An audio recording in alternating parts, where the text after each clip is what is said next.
There's so much that happens between Columbus and the American Revolution. But the truth is, in this class, we just don't have time to go over all of it. What's important for you to know right now is that the Spanish weren't the only European powers to want a piece of this new world.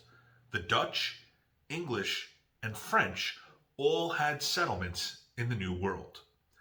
Though the Europeans were almost universally destructive intruders to the natives already living here, not all of the new arrivals set out to be bloodthirsty conquerors.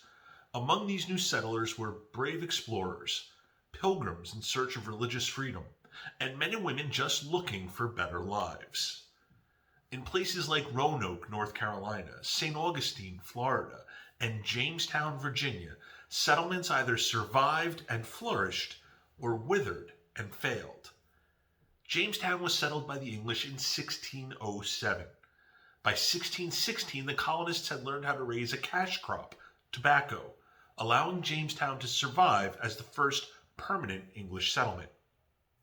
The rapidly expanding popularity of the crop led to high demand for cheap labor.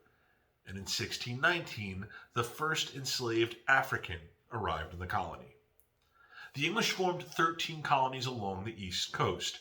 The Spanish maintained land to the south, and the French bordered the English to the north and to the west. Populated by voluntary settlers, indentured servants working off debts, and enslaved people treated as property, the New World was quickly taking shape. In Project 3, we're going to look at two conflicts that rocked the English colonies: Bacon's Rebellion and the French and Indian War. Bacon's Rebellion was a conflict between English colonists on the westernmost part of the English colonies and their wealthier eastern counterparts. The colonists in the west felt abandoned and unprotected in the face of supposed native aggression.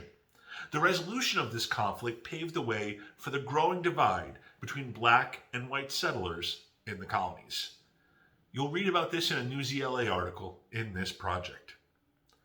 Nearly 100 years later, another conflict sprung up in the westernmost part of the colonies.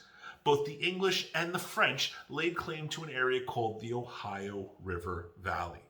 As these two European powers clashed all around the world in the 7 Years' War, the struggle for power in the colonies culminated in the French and Indian War and introduced us to a future American hero, George Washington. In the George Washington and Jumonville Glen organizer, read and watch videos about the beginning of the French and Indian War.